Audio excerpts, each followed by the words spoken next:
Welcome to the CannMed Coffee Talk podcast, where we talk with the leading minds in cannabis science, medicine, cultivation, and safety testing. I am your host, Ben Amaralt. I am the marketing manager at Medicinal Genomics and proud member of the team that puts on the CannMed conference. Okay, I don't want to waste too much time with announcements this episode because we do have one of our favorite guests coming up.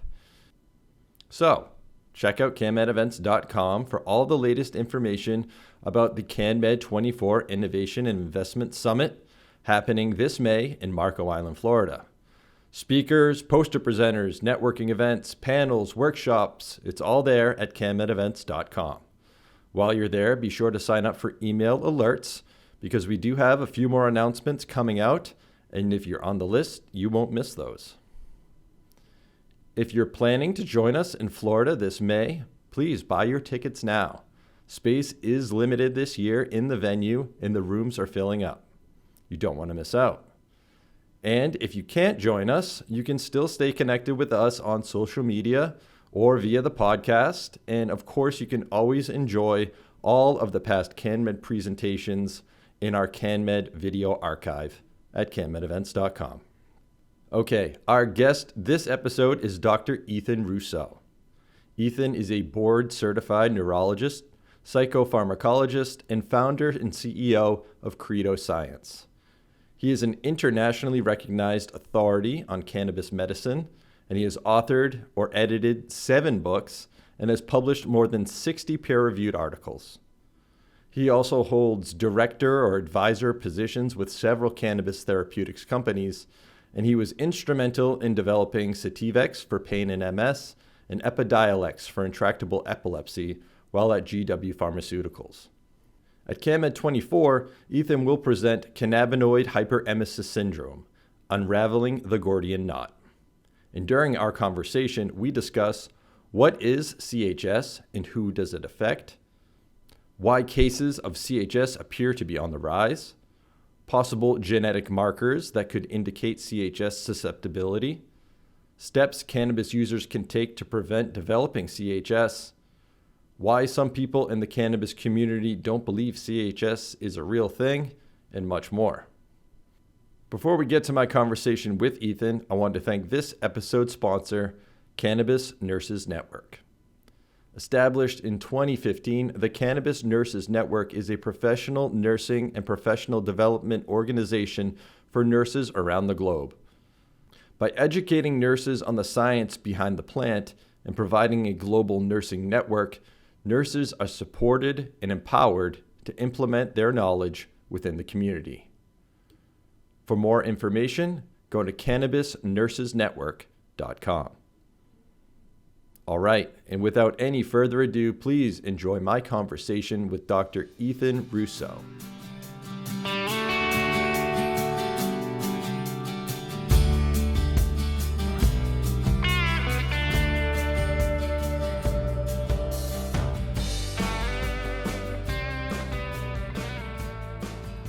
Good morning, Ethan. Thank you so much for joining us on the podcast.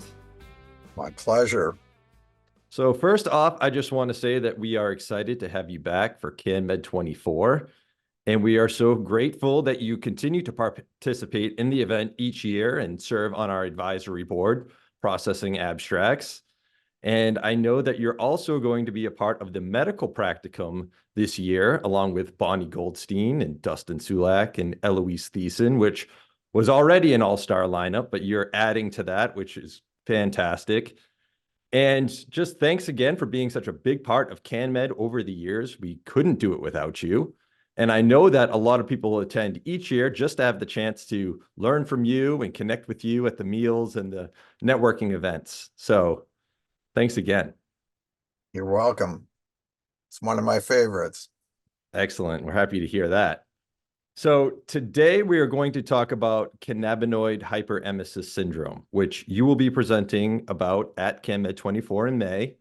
It's an important topic. It's a controversial topic in some ways, and appears to be a growing problem. But before we get into all of that, I'm sure there are some people watching or listening who aren't familiar with CHS. So can you give us a rundown? Sure. So this is a condition that was first published in 2004 in Australia based on several cases with an index case going back to 1996.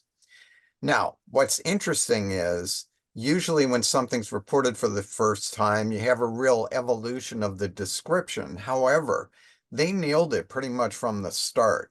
So what they were describing was a situation in which chronic cannabis users developed a syndrome in which they had nausea, vomiting, abdominal pain, often cyclic, that seemingly was relieved by hot water bathing.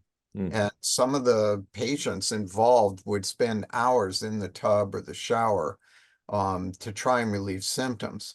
Um, so this gradually has become more frequent. Either ascertainment has improved, or what many of us think is that it's become more prevalent over time with the greater prevalence of high potency cannabis materials.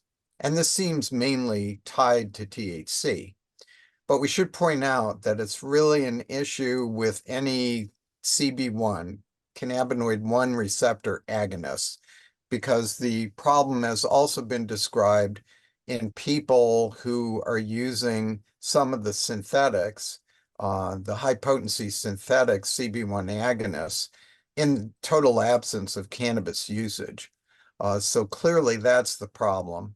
Um, there have been other people that thought or would like to attribute this to pesticide exposure, but certainly people get this even with organically grown cannabis. And like it or not, cannabis is the culprit here. Okay. So these bouts with vomiting, now, as I understand it, this isn't just sort of like an acute response where, you kind of have one episode. This is going on for quite some time, hours, sometimes days. Yeah, that's an important distinction. Anyone can get sick from cannabis if they have exposure all of a sudden to too high a THC level. Mm. So I think many people have had the experience of using a vape for the first time, or having an edible that was too powerful and actually getting sick. So this is part of the problem. It's sort of counterintuitive to people because everybody knows that you use cannabis, at least in low dosages, to treat nausea and vomiting associated with chemotherapy. Mhm.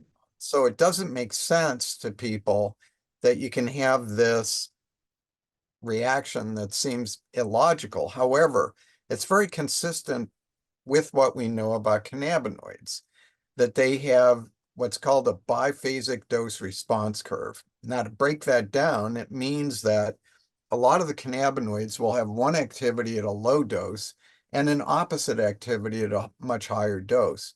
And so that explains how people can get sick from THC acutely. But that's quite different from CHS, Cannabinoid Hyperemesis Syndrome, because that is a subacute or chronic problem where people will have these increasing bouts of attacks of nausea, vomiting, and abdominal pain. And basically, they go on until they abstain. Um, as we'll get into, there are treatments for it, but they're a little different than what we'd expect as well. Right. And so, you describe sort of this cyclic vomiting, and there is a condition, cyclic vomiting syndrome, which has a lot of similarities to CHS, yes? Yeah, I don't like to think that they're similar. This is a Mm. really distinct diagnosis. So, cyclic vomiting syndrome is something that usually appears in children. Right. And what will happen is, with no apparent reason, a child will develop nausea and vomiting. Now, what's interesting about this is it seems to be what's called a form frust, frustrated form of migraine. So Mm. these are people that go on subsequently to develop more classic migraine symptoms.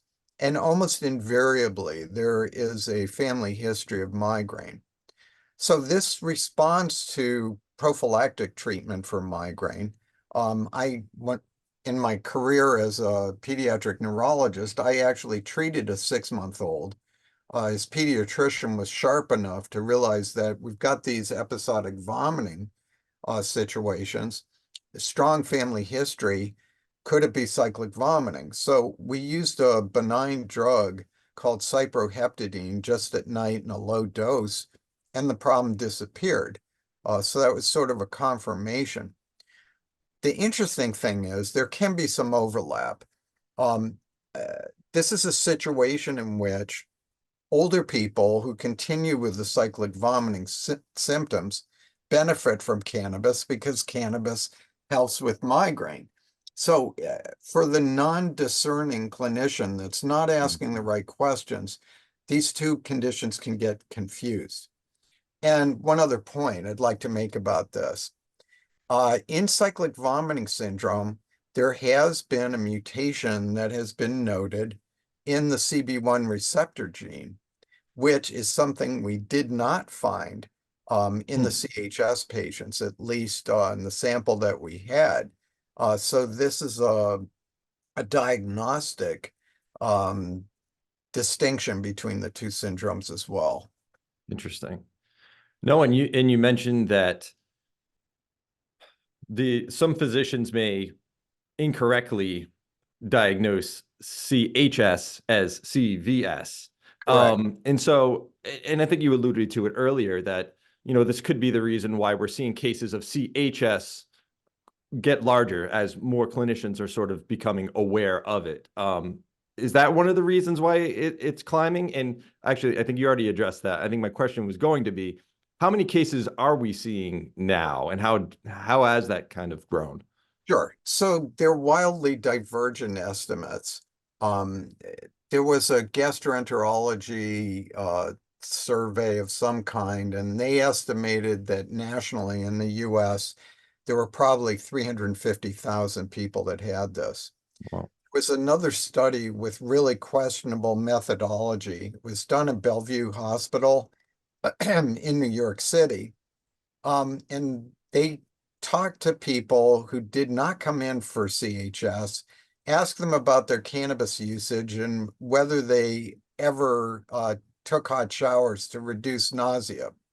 And based on that, they made an estimate of 2.5 million people in the US, as if New York City was somehow representative of the country at large. It doesn't wash. I think that there are a lot of people that are affected like this. The true figure is probably somewhere in between, but we honestly don't know. And this is something we want to study more closely. We're currently putting together a consortium of people in different disciplines to try and mount a bigger study. Yeah, so it's very hard to say. Clearly, we know who's at risk, and this would be people who are using a lot of cannabis. Generally, in our survey, which was the biggest to date of over 500 people, the average usage in the folks with a diagnosis of CHS was 4 grams a day of herbal material. And, it was a mixed thing. Some people smoked, some vaporized. Mainly it was smoking and almost exclusively of high THC material. So is this getting more frequent? Well, we need to consider various factors. One I alluded to earlier, and that was it for sure is the case that the availability of high THC potency material has increased nationally. So that certainly is a factor. The other is there is an increasing recognition of CHS, so it may be more readily diagnosed. But at the same time, there is an overdiagnosis possibility because we've heard of many cases in which someone comes into the emergency room and they've got nausea and vomiting. The question is asked, do you use cannabis? And if the answer is yes, they're pegged, probably inappropriately as having this. That again is bad medicine. That's a byproduct of the pressure that physicians are under to see everybody in 10 minutes or less. You're lucky to get somebody to touch you these days. because of an over-reliance on technology. But anyway, another topic. Right. So going back to sort of the heavy usage and kind of defining that. So you said 4 grams. Now, is that like of the actual weight of the cannabis, or is that like the actual like if you were going to have it be milligrams of THC, like it's 4,000 milligrams of THC? Yeah, we could break it down, but then you get into the whole thing of the bioavailability. We know that a gram of cannabis, if it were 20% THC, it doesn't, people aren't getting 200 milligrams of THC when they smoke. It's a fraction of that. It's probably more like 30 milligrams, which is still plenty. Um, but, uh, you know, I guess an interesting question is there a threshold amount Right. this begins? Clearly not, and it Hmm. varies from person to person, but one pattern is that this often will develop after a period of time. In other words, you don't necessarily get it the first time you get involved with cannabis. Usually it follows some period of escalation of dose with a development of tolerance. And that's a particular risk with vape pens with their high potency, because even users admit that they're often using more to chase a certain level of high that they desire. So that places people at risk, clearly, but there are no sure cutoffs. A point below which you're okay and above Mm. which you're at risk. It's not that cut and dried. Yeah, another thing that stood out to me too is that at least in the survey that you had, the vast majority of folks were inhaling cannabis, whether smoking or doing vaporization. Do we also see symptoms or CCHS emerge from edibles? Yeah, you sure can. Hmm. I mean, when it gets into the brain, it doesn't discern whether it was got there through the digestive tract or the respiratory tract. So, yeah, it's more likely, much more likely with smoking because that's what typically people do. Additionally, with smoking, you get a very rapid upward peak on the dose response. Whereas with oral administration, it's a slower onset. Um, so smoking clearly is more likely to produce ups and downs that lead to repetitive dosing that will lead to tolerance more readily. But people should not think that they're immune from susceptibility to this by eating cannabis products. Okay. And now, wondering if you could kind of explain what we think is sort of going on here, because again, I'm not a scientist, I'm not a physician, but there is mention of, downregulation of the CB1 receptor. So explain that. Well, the way our receptors work is if they're getting too much input, they will involute, sort of fold back in or become inactive. Now, if there's too much of that, it means that you actually will be deficient in endocannabinoid function. Right. So, I mean, that's one theory. The problem, we know that this happens. That's been demonstrated through animal work that if you keep exposing the animal to high amounts of THC or CB1 agonists, that their receptors are going to reduce in number or become inactive. Um, However, this is not something that's easily studied in humans. We don't, for instance, you could look at endocannabinoid levels in the serum, but that doesn't necessarily tell you what's going on in the brain. Additionally, that's very hard to study because the endocannabinoids in the blood are extremely unstable. Blood sample has to be immediately put under liquid nitrogen and gotten to a specialty lab, and it's just not commonly done. Hmm. Similarly, um, there's the possibility of using positron emission tomography, an extremely expensive and not widely available test, to assess receptor function in the brain. But again, this hasn't been done on CHS, and it's really embryonic at this stage in terms of its development. Similarly, you could try to look at anandamide or 2 Ag levels in the spinal fluid by doing a lumbar puncture, spinal tap, but that's not something you do on everybody. Yeah. So right now that's theoretical. But what we can tell now, so between 2004 and the present, there wasn't a lot of explanation of what CHS was from. Now, there have been, again, studies that showed that a marked upregulation of the hypothalamic pituitary system. So basically, stress responses. Now, you bet, if you're in pain and you're nauseated and vomiting, you got stress. But I mean, this is really serious stress. This isn't, simple situation of vomiting a couple of times because of a virus. People lose weight. They get marked abnormalities, sometimes of electrolytes, the mineral balance in the blood. And there have actually been 2 deaths attributed to this because of how bad the vomiting was from CHS. So, there are certain markers, but until recently, we didn't have an explanation for this. Why does one person get it and another one doesn't? So this is the reason we wanted to examine it with the hypothesis that perhaps certain people have a genetic susceptibility to this. So that's what we wanted to test. With Endocanna Health, we put together a study starting with a survey, again, of over 500 people.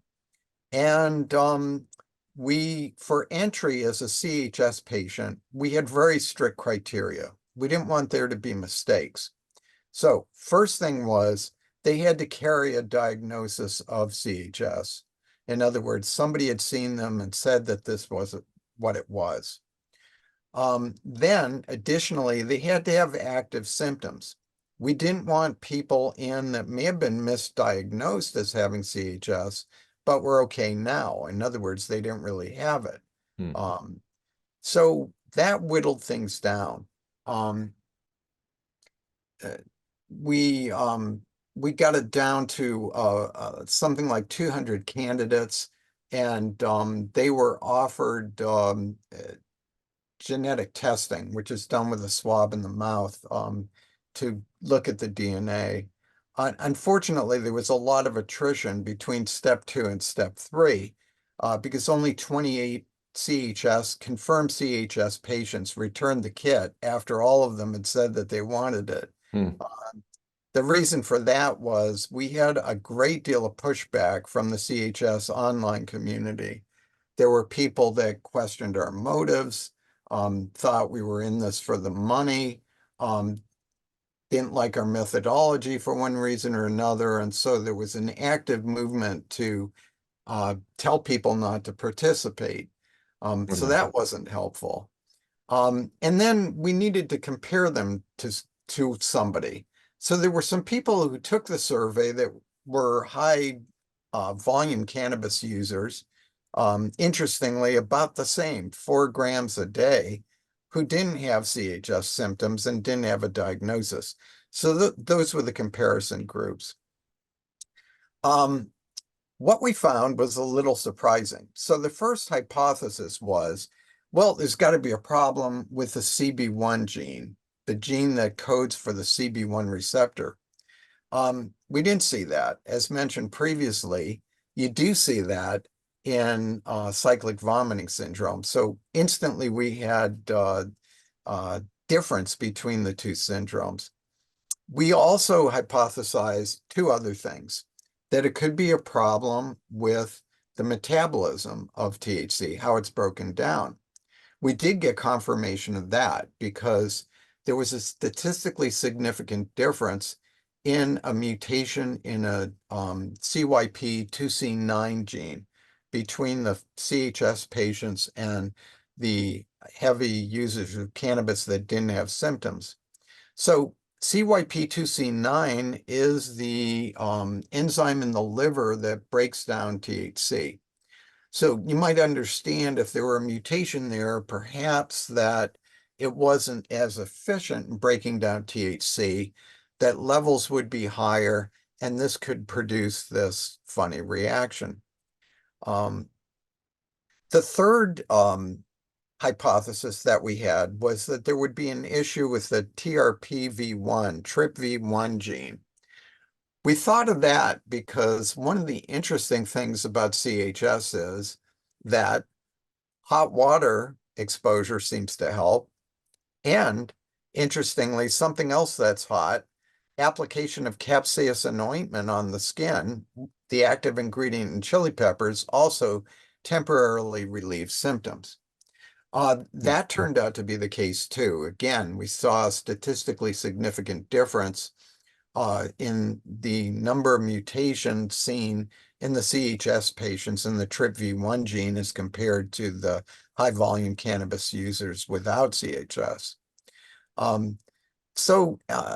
Then there were a couple of things we hadn't hypothesized. There were two genes related to dopamine metabolism with abnormalities. One was for the gene that codes the dopamine type 2 receptor. This is an interesting receptor in that it's the target for antipsychotic drugs. When people have a mutation there, as we saw in the CHS patients, they're at risk for a whole bunch of things. Addiction to other substances, also risk for psychosis and other psychiatric issues to a strong degree, whether it be depression, anxiety, etc. There was also a mutation in what's called the COMT, catechol O-methyltransferase gene. This is the gene that breaks down dopamine. And again, if there were a problem there, you might get a buildup of dopamine that would provoke addictive behavior or that kind of thing. Right. And then there was one that made sense, though, because all of what we've mentioned so far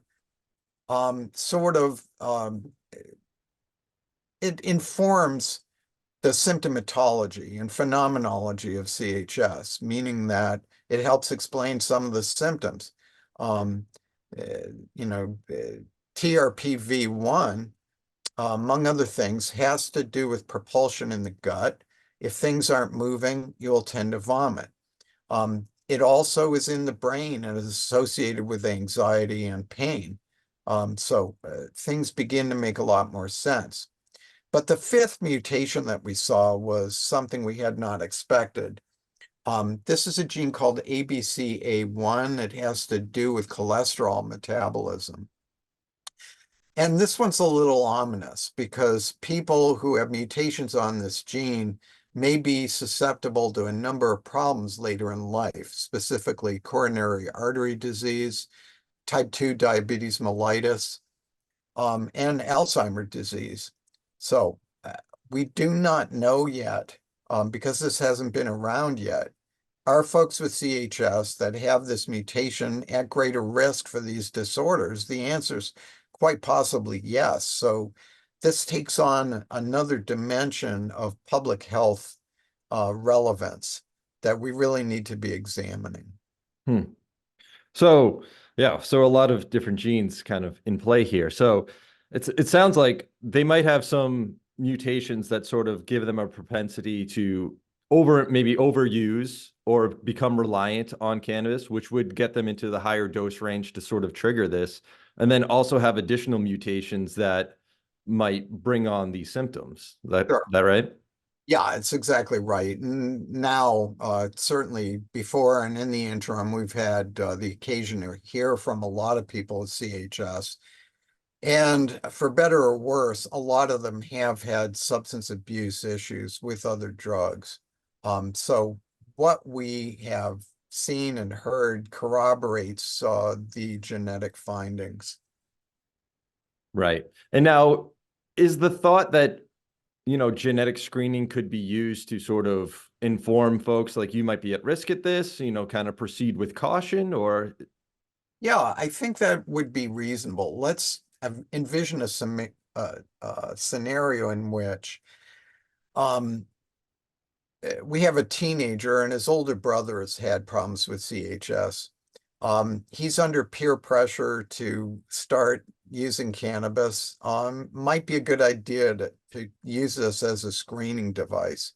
And we should make a distinction there. This isn't a diagnostic test per se where, your blood sugar is above a certain level. What we're looking at here is a tendency. Mm, For example, we could have someone that had mutations on all 5 genes, and there were some patients that had this. But if they never exceeded a certain threshold of cannabis usage, they might never have a problem with nausea and vomiting. They'd be at risk, but that doesn't mean that have the syndrome.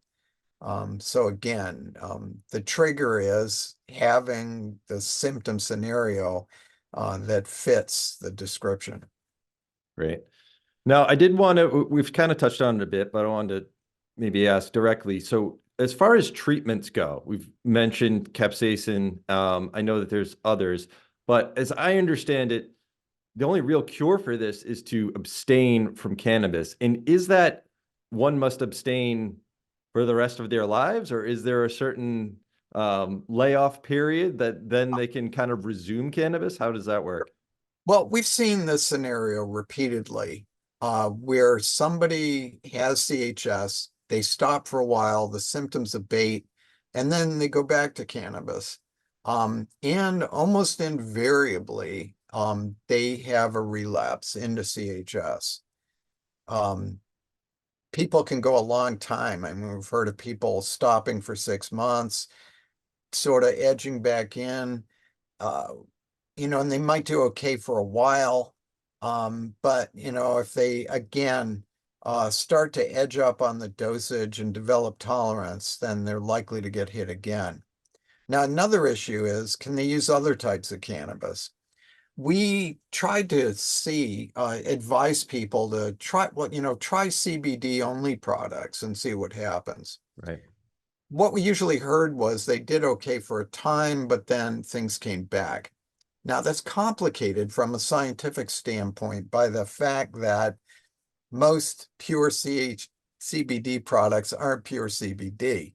It's one of the funny things about the plant that the enzyme that makes CBD, CBDA synthase, also makes THC in small amounts.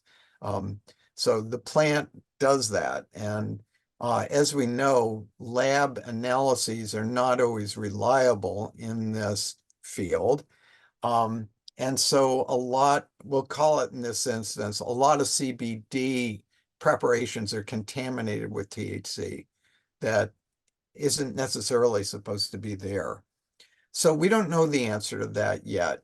Hmm. Would it be possible that there are other components of cannabis that could help with this or be utilized that don't provoke the problem? I think the answer is sure possible, but we don't know that yet. And so the only reasonable advice is once somebody has this, our recommendation is to abstain from cannabis. And again, I'd emphasize that this has been described and well documented in people using synthetic cannabinoids with no herbal input. So it's not related to pesticides, which have toxicities, but very different ones from what we see in CHS. There are also some theories out there. It could have something to do with hop latent viroid. Right.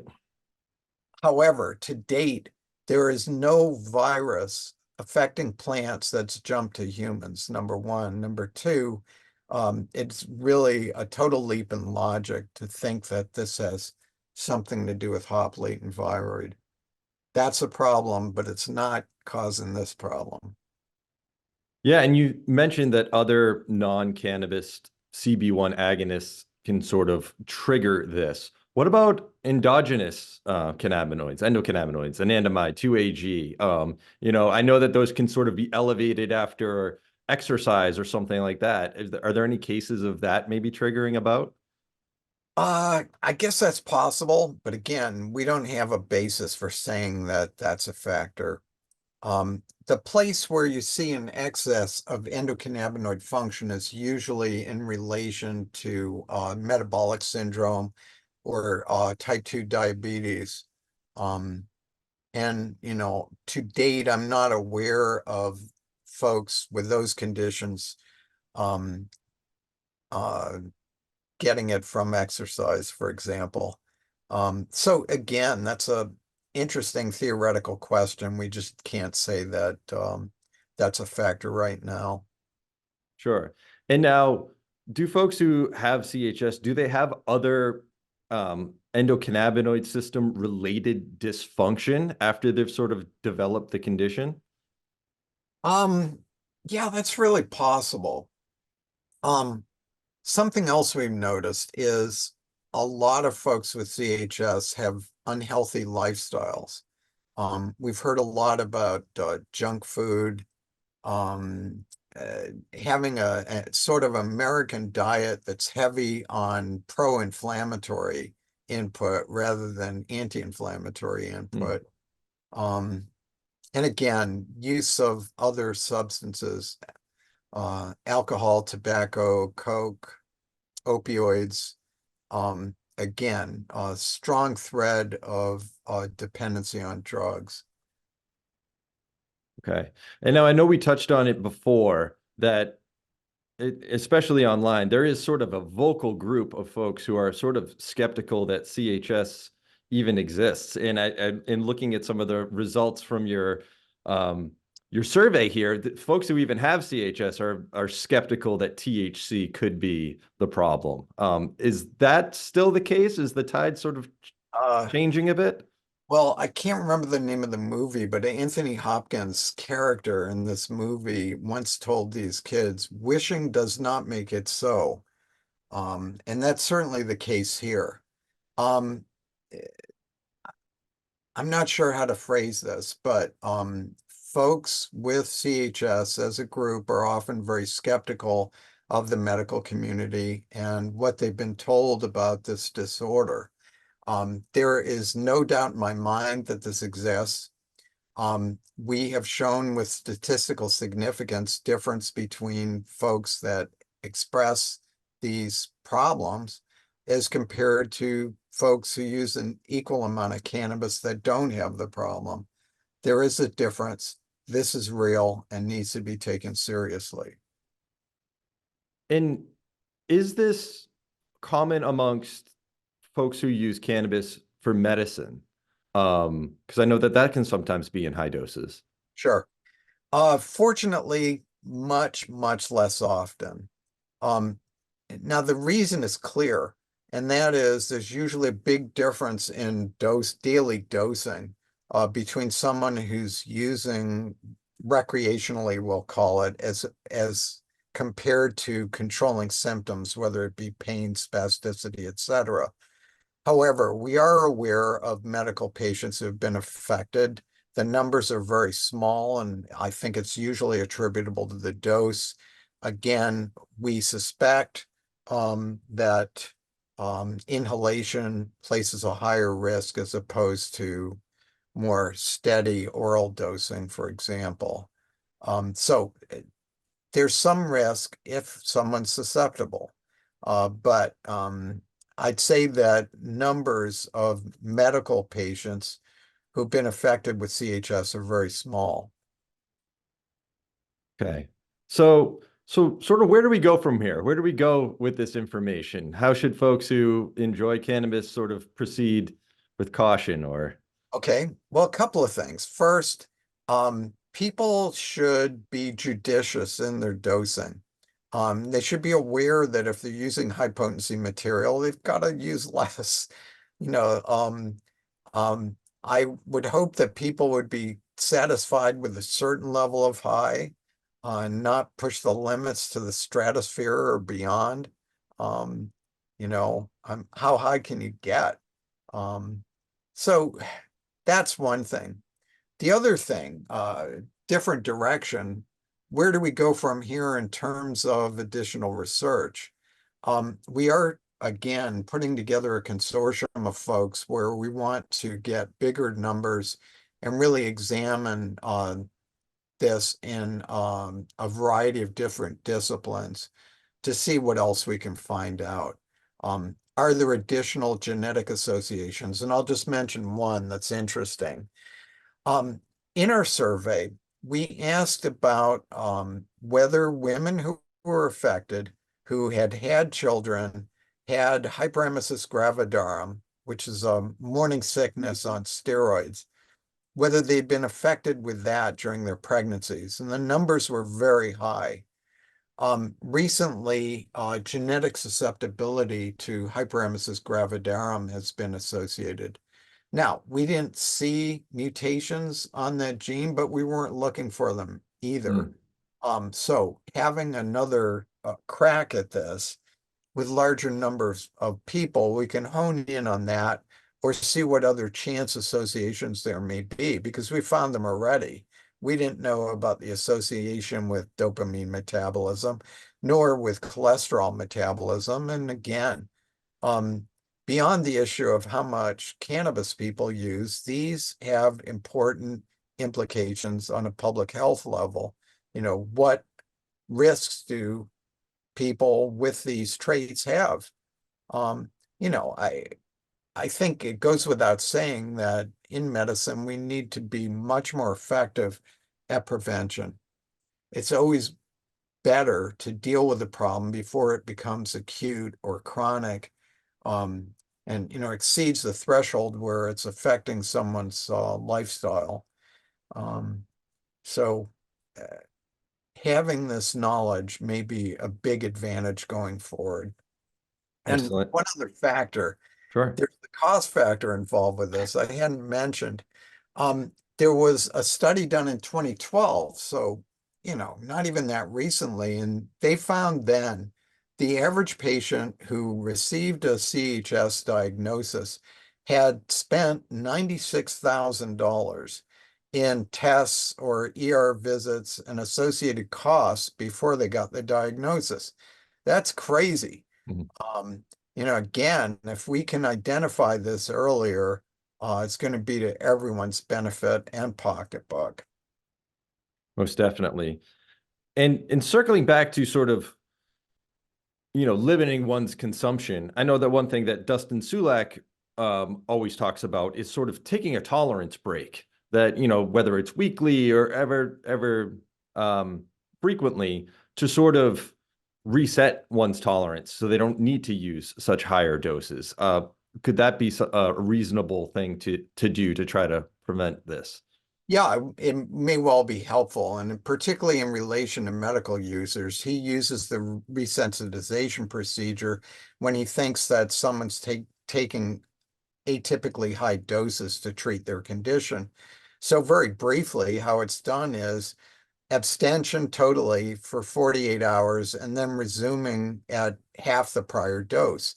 Now, what's fascinating is usually the efficacy in treating symptoms is as good as it was at the higher dose. So Wow. yeah, I think if people, again, are very judicious about how much and how often they're using cannabis, there will be fewer problems. Excellent. All right. So winding down here, Ethan, before I let you go, I want to give you a chance to plug any other resources that you think might be helpful for folks to learn more about this topic or get in touch with you or learn about the work that you're doing. Great. So, yeah, about CHS, excuse me, there is a website, what-is-chs.com. What-is-chs.com. There is information about the disorder there. There is a link to our article on this. And also, if people are interested in getting the screening test for CHS, there are links there to do that. And theoretically, we would get some income from that, to be honest. Additionally, all my papers, including 2 on CHS, are available at ethanrusso.org at the library tab. Finally, the website for our company is CReDO, CREDO-science.com. Excellent, Ethan. Thanks again for joining us on the podcast, and can't wait to see you down in Marco Island this May. Sure. Thanks to you, and see you then. All right.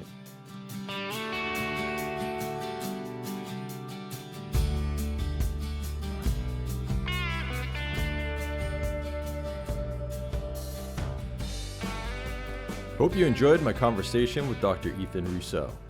Check out the links in the show description to learn more about the topics we discussed.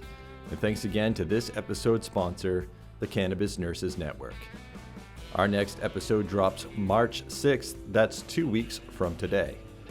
In the meantime, go to CannMedEvents.com to learn all about our CannMed 24 event. Speakers, poster presenters, networking events, panels, workshops, all the information is there at CannMedEvents.com. While you're there, also sign up for email alerts to get notified about all the announcements leading up to the event. And if you're planning to join us at CannMed 24, do register for your ticket package as soon as you can, because tickets are limited this year. I also invite you to follow us on social media. We are on Instagram, X, LinkedIn, and Facebook. Just search for CannMed Events. And lastly, we'd appreciate it if you rate, review, and subscribe on whichever platform you use to consume the podcast. Okay, that's it from us. Until next time, stay safe, stay healthy, and be sure to join us for the next CannMed Coffee Talk.